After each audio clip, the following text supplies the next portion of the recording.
All right, welcome back, U.S. historyers. I know it's been a long break since our World War II test and our last chapter without videos, but nonetheless, we are back. So, what are we talking about in this chapter, in this section? Well, really, this chapter is all about America post World War II. And so, we're going to specifically look at that in three big ideas here. One, what was life like after the war for soldiers, minorities, and women? What were some of the highs and the lows of Truman's presidency because he had both? And then how did Truman and Eisenhower deal with civil rights issues? This will only start to tackle in today's video. So, readjustment. The country has to readjust after mobilizing and everyone being focused on World War II for so long. And so, if you remember the GI Bill of Rights, it's coming back, so don't forget that vocab words. And in addition, not only did it provide help on mortgages and loans and also give GIs the possibility to go to college loan free, but it also provided a year of unemployment benefits for former GIs so they could look for jobs within that year. You also had a bit of a housing crisis from 1945 to 1946, the following year after the war. This was as, houses became either expensive or there wasn't a lot left. And so what developers started to do is build a series of houses that were nothing fancy but very comfortable to live in. And they could build a house in 16 months, which is incredibly fast, and for less than $7,000, which is very cheap at the time. And so these developments led to what were called suburbs. So you can thank this housing development for the city of Arlington Heights and where you live today. In addition, families needed to readjust themselves because maybe the male figure was at war or in a different part of the country during this time, and so many women entered the workforce. When men came back, there's oftentimes conflict in the house because they're no longer the head honcho or the breadwinner. And so actually, for one of the first times in American history, divorce rates are on the rise. And finally, you have some economic readjustment. After the war ended, more than 3 million people were out of work. And so they were looking for jobs. At the same time that they were out of work, the Office of Price Administration stopped those controls that were on the economy. Remember from World War II, they made sure that goods didn't get too expensive because people couldn't afford it. So they kept, price structures on everything. And so when they did that, prices shot up more than 25% when the controls came off. And so even though the prices of goods shot up, income didn't. In fact, the wages went down because there's no longer a demand for goods. No longer did you have complete employment like you had in World War II. And so there was a lot of economic trouble at this time. And so you had to readjust, and some of these price efforts actually went back into effect. Next is recovery. After World War I, remember, we had the roaring 20s and a lot of luxury and then the depressions. And so many people feared that after World War II, we would sink back into a similar type of depression like was after World War I. However, people were saving a lot more money in World War II than they did in World War I. And so after the war, they really had a lot of money to spend on luxury goods. And so even though a lot of people came back from the war unemployed, the families at home had saved so much money that they were able to continue to start buying luxury goods again. And as a result, this helped to boost the economy. So you don't have a lot of the same problems. As a result, because people were using their savings that they had been accumulating, demand was greater than the supply. And this actually caused companies then to hire some of those unemployed people and raise production. And in addition, the fact that we entered the Cold War right away and we were spending money on things like the Truman and the Marshall Plans meant that we were continually pumping money into the defense industry. And so if you look at the graph here, there is actually a recovery that happens a few years after the war. Initially, after World War II, remember, there is a little bit of a recession, not everything is great, but that's a very, very minimal time. Then things like home ownership spots up, thanks to things like the GI Bill. Automobile registration raises because people are using their savings to buy automobiles. The median family income's rising, so people are making more money, which means they have more to spend. And then people are still putting more in their savings account. So overall, people are making more, they have more, they're spending more. So it's a good time in the American economy. Next, you get Truman, who's got the job full time now. Remember, FDR died in April of 1945, right before the end of World War II. And so, as the war ends, Truman really becomes a full time president, not just dealing with the war. And at first, people thought he was a really down to earth, honorable guy and willing to make the hard decisions, like dropping the atomic bomb on Japan, a very hard decision for someone to make. And even on his desk at the White House, he had a plaque and with the famous saying that the buck stops here, meaning that he is the president and he will take all responsibility for the actions of the executive branch. And you can see a picture right here with the sign here. He is the man in charge and he is willing to take the responsibility for that. However, his problems start in 1946 after the war over with those economic challenges we talked about. Prices rose, wages decreased, people were unhappy at the time, and many blamed Truman for this. And in fact, more than 4.5 million people went on strike in industries like steel and oil production, vital industries to the economy. And Truman, being this tough guy, where, the guy that has the buck stops here sign on his desk, realized that this just wasn't going to fly. And so he asked Congress for the ability to draft all of the people that went on strike. Something that's very shocking for a president to do. You would never normally find a president doing something like this. And before he can ask Congress for the permission to draft them, the unions backed down.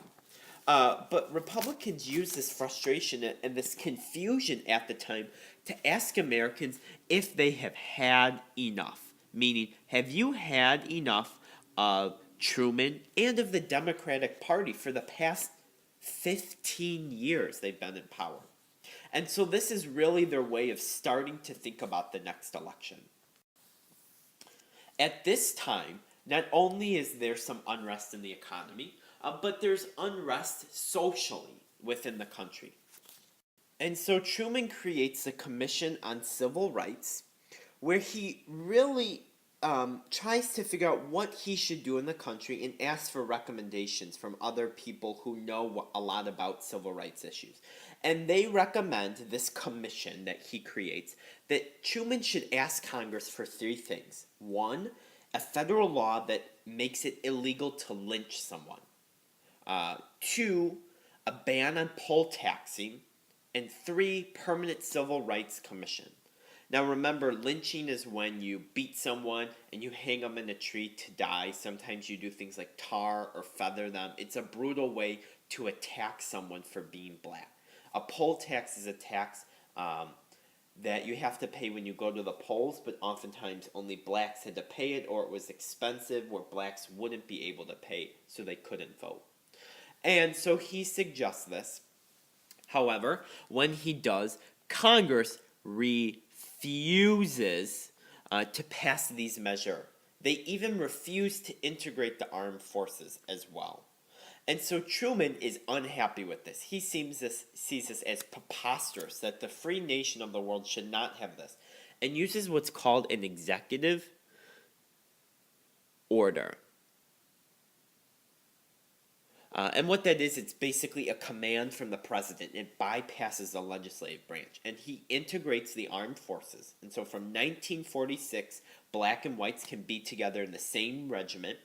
And he orders the end of discrimination in hiring. meaning you cannot discriminate against someone because they're black, so you can't offer them the position. The Supreme Court jumps on the bandwagon and they state that lower courts cannot bar African Americans from certain neighborhoods. Like they can't bar them from moving into like Mount Prospect or Arlington Heights if they wanted, but they should be able to live wherever. And so all of this really starts the commitment on a federal level to dealing with race issues. And so then we get the election of 1948. And Truman is nominated by the Democrats again for the ballot, although many Americans really blame Truman for the state of the economy. And many Southern Democrats were upset with Truman's civil rights policies. The ones that we just mentioned, where he integrated the military, where he forced outlawed high discrimination in hiring. And so the Southern Democrats formed this group called the States' Rights Democratic Party and nominated their own candidate for president because they were mad. And they are what's known as the Dixiecrats, a sub-party within the Democratic Party focused on not nominating Truman. And this is a very contentious election, meaning that it was very closely held. And as a result, Truman really did a great job campaigning. He traveled the country talking to the people, to different parts of the countries, to cities, anything. And in a stunning upset, Truman actually wins the election and gets another turn. And he used this idea, or the slogan is Truman, give him hell, Harry, that he was going to do whatever it takes to give the country hell and win the election. And it was so close, in fact, that the Chicago Daily Tribune, this newspaper here, like many others, actually printed their newspapers the night before the election saying that Dewey defeated Truman. And this is a famous picture of Truman holding up the article, laughing the fact that Dewey didn't win, he won. But it was very close, and he didn't have a lot of the country behind him. So in his second term, the great thing is that not only does Truman get into office, but the Democrats win back Congress. And so Truman's able to roll out his Fair Deal plan.